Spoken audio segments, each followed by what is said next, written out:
In the courtroom, the fight became a battle between scientific certainty and the art of planting doubt. Sushil Sharma's lawyers didn't doubt forensic science, they doubted its practitioners and protocols. They questioned the oven's temperature at the time of the fire, the potential for cross contamination of samples at a messy crime scene, and the validity of DNA techniques on material that was almost charcoal. They forced every forensic expert to prove flawlessly that their evidence was undeniable truth, not mere interpretation. They even presented a counter expert who questioned whether the soot in the lungs could have come from the restaurant's smoky environment. Every doubt, every procedural loophole was magnified and blown into the courtroom, forcing the judge and jury to grapple with scientific certainty versus fallible human possibility. It was a cold legal game, where emotion had to bow to the rules of evidence. Outside the courtroom, the media frenzy reached its peak, creating a drama larger than the trial itself. The case was served to the public with a sauce of betrayal, obsession, and extreme domestic violence. Every neighbor, former colleague, and even street gossip was turned into character testimony. This narrative filled the motivational void that forensics couldn't. Jealousy over a flirtatious phone call, arguments about money, and political betrayal. The public wasn't just fed the fact that she died, but why she had to die, amidst a burning jealousy and a shattered ego. The media created two characters, Naina as the sainted victim betrayed and Sushil as the cold monster. This characterization, while provocative, often obscured the complexities of a personal relationship that ended in tragedy. But the most valuable testimony came from the silent electronic witness, the CCTV systems around Connaught Place. Footage that initially seemed trivial became an inescapable timeline. The recording showed interactions, hurried steps down a hallway, a strangely parked car, and the chef who was suddenly ordered to go home, a suspicious command that isolated the scene.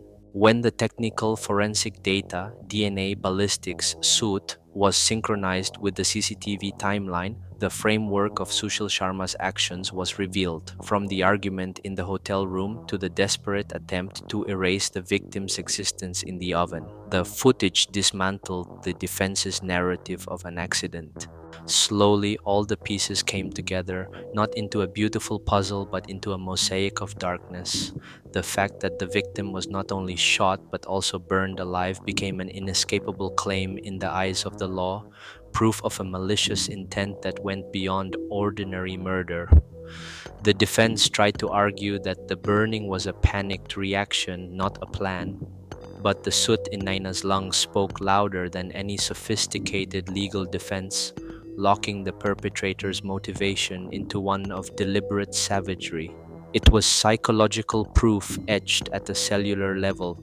The perpetrator wanted to utterly annihilate the victim, not just kill her. Finally, the verdict was delivered.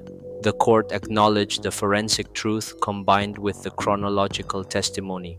The verdict closed the criminal case but also opened a moral debate on the death penalty and violence committed under the cloak of intimacy. Had justice been served, or had the system merely provided a fleeting satisfaction to a bloodthirsty mob?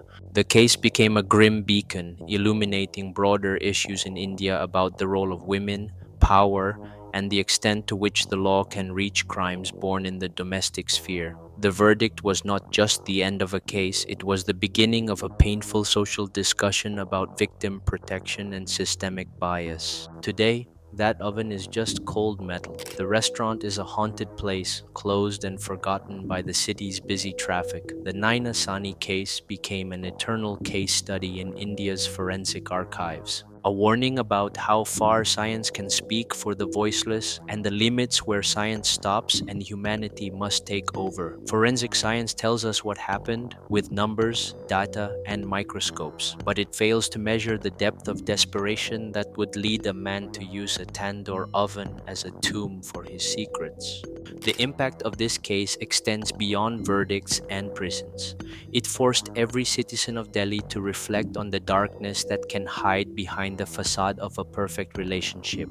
Activists used the case as a call to reform domestic violence laws, emphasizing that danger can come from the person you are supposed to trust the most. In forensic medicine lecture halls, Naina Sahni's case is taught as a classic example of post mortem artifacts versus ante mortem injury. The crucial difference between a wound inflicted after death and one that indicates life during torture. And as night once again blankets Delhi, the shadow of Naina Sahni still drifts between the smoke and spices, a painful reminder that the fires ignited by passion and revenge will always leave an eternal carbon trace, no matter how hard one tries to blow them away. That is the most disturbing forensic puzzle, knowing the facts of the burning, but never truly understanding the reason behind the soul searing cruelty. And the greatest horror remains in the unanswered question from that dark corridor. Did she inhale smoke at the end of her life, alone in the darkness of that hot tandoor, realizing that the person she loved was her executioner?